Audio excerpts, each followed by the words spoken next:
یہ تو لمبا سوال آپ نے کیا. دیکھیے یہ سپیکر بھی کسی نے اچھا یہ اپنے آپ بند ہو جانا. اچھا ٹھیک ہے. نہیں پیچھے بیٹھا ہے کوئی ہے بٹن دبایا انہیں کچھ.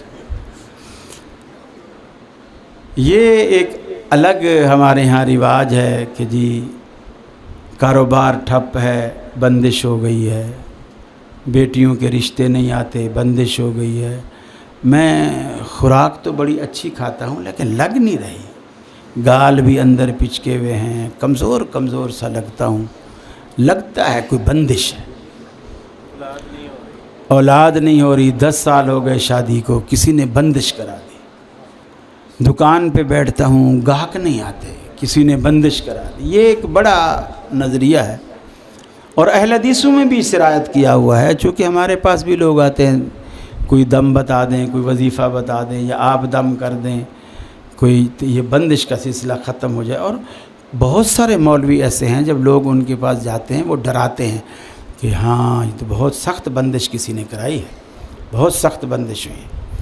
تو وہ اس طرح ڈرا کر پھر پیسے بھی لیتے ہیں، دم بھی کرتے ہیں. سب لوگ وہ نہ ہو کیا ہوتا ہے.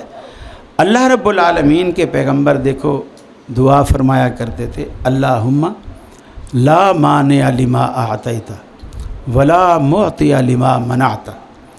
اے اللہ جسے تو دینا چاہے دنیا کی کوئی طاقت اسے روک نہیں سکتی، اور جس کو تو روک دے تو دنیا کی کوئی طاقت اسے دے نہیں سکتی. یہ ہے وہ موحد کا نظریہ اور عقیدہ. جب آپ کہتے ہیں کسی نے مجھ سے پہ بندش کرا دی، اس کے در پردہ اس کے معنی کیا ہیں کہ اللہ تو آپ کی دکان پہ گاہک بھیجنا چاہتا ہے اور کسی نے تعویذ کر کے کچھ پڑھ پڑھا کے ان کو روک دیا ہے. تو جیتا کون؟ روکنے والا یا دینے والا؟ روکنے والا جیت گیا. اللہ تو آپ کا کمزور پڑ گیا. تو آپ کاہے کہ اہل حدیث ہو، کاہے کا عقیدہ آپ کا، کاہے 1 گھنٹہ ہم نے توحید بیان کی. اگر اتنی بات بھی سمجھ نہیں آئی، اللہ آپ کی بیٹیوں کے رشتے کرنا چاہتا ہے، کرانا چاہتا ہے، اور کسی نے تعویذ کر کے رکوا دیا، وہ جیت گیا. نعوذ باللہ نعوذ باللہ. اللہ تعالیٰ کمزور پڑ گیا. یہ آپ کا عقیدہ ہے.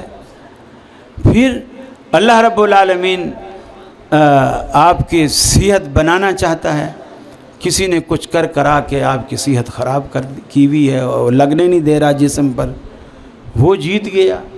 یہ نظریہ بالکل باطل ہے اور بالکل مشرکانہ عقیدہ ہے. یہ توکل کے بھی خلاف ہے اور اللہ کو کمزور بتانے والی بات ہے. اس کو دل و دماغ سے نکال دیجیے اور اللہ پہ یقین رکھیے، سب کچھ اسی کے ہاتھ میں ہے.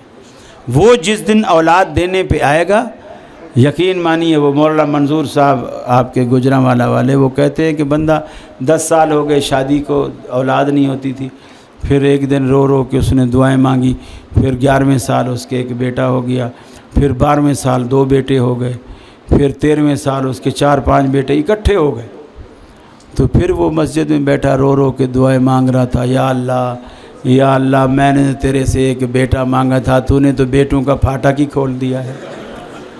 تو اللہ رب العالمین کے دست قدرت میں ہے. یہ اس کی اپنی حکمتیں ہیں اور حکمتوں کا تقاضا ہے کہ وہ جس طرح چاہے، جب چاہے، جس کو جتنا دے. یہ اس کی حکمت ہے. کچھ باتیں ایسی ہوتی ہیں کہ اللہ تعالیٰ دنیا میں نہیں دیتا اور اس کو آخرت کے لیے رکھ لیتا ہے، اور وہ آپ کے لیے مفید ہوتا ہے، بہت مفید ہوتا ہے. ہم سمجھ رہے ہوتے ہیں کہ یار میں نے دعا مانگی، میں نے کہا یا اللہ مجھے سیالکوٹ کا DC بنا دے. اللہ تعالیٰ نے مجھے ٹیچر بنا دیا، اسکول ماسٹر بنا دیا. میں یہ سوچ رہا ہوں میری تو دعا ہی قبول نہیں ہوئی، حالانکہ قبول ہوئی ہے. اس لیے کہ اللہ نے اپنی حکمت کاملہ سے یہ سمجھا کہ اگر میں اس کو DC بنا دوں گا، یہ لوگوں سے آموں کی پیٹیاں لے کر اس کے کام کرے گا، رشوت کھائے گا اور نتیجے میں دوزخ میں جائے گا. چلو بچے پڑھائے گا، لوگ دعا دیں گے، جنت میں جائے گا. تو اللہ تعالیٰ نے ہمارے حق میں بہتر سوچا. ہم سمجھ رہے ہیں کہ ہماری دعا قبول نہیں ہوئی۔ بالکل اسی طرح جس طرح بچہ ماچس اٹھاتا ہے، ماں اس کے ہاتھ سے ماچس چھین لیتی ہے، بچہ روتا ہے، زمین پہ ایڑیاں رگڑ رہا ہے، رو رہا ہے، اب وہ سمجھ رہا ہے کہ میری اماں کو مجھ سے محبت ہی نہیں، ماچس کو زیادہ پیار کر رہی ہے، حالانکہ وہ بچے کے پیار کی وجہ سے ماچس چھین رہی ہے۔ اب وہ کیا کرتی ہے، اسٹیل کا گلاس اٹھا کے چمچ ڈال کے اس کو کھٹکا کے دے دیتی ہے، بیٹا اب اسی پہ لگا رہے۔ اب وہ کھٹکاتا رہتا ہے، شور ہوتا رہتا ہے، گھنٹیاں بجتی رہتی، خوش ہوتا رہتا ہے۔ اب وہ یہ سمجھتا ہے کہ میں تو ماچس کی ضد کر رہا تھا، گویا میری اماں مجھ سے پیار ہی نہیں کرتی، ماچس نہیں دی، گلاس پکڑا دیا، حالانکہ اس نے یہ گلاس پیار کی وجہ سے پکڑایا کہ ماچس آپ کا نقصان کرنے والی تھی۔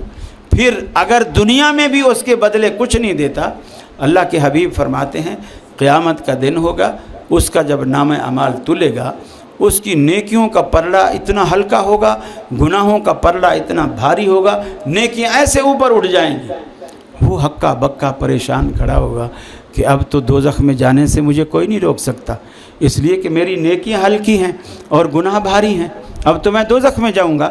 اللہ تعالیٰ فرشتوں سے کہتا ہے وہ جو گٹھڑی رکھی ہوئی ہے نا، چھوٹی سی ایک پٹلی ایسی گٹھڑی سی، یہ لے اور اس کے ترازو میں رکھ دو۔ اب اس نے ترازو میں نیکی کے پلڑے میں وہ چھوٹی سی گٹھڑی رکھی، پورے کا پورا پلڑا وزن سے نیچے جھک گیا۔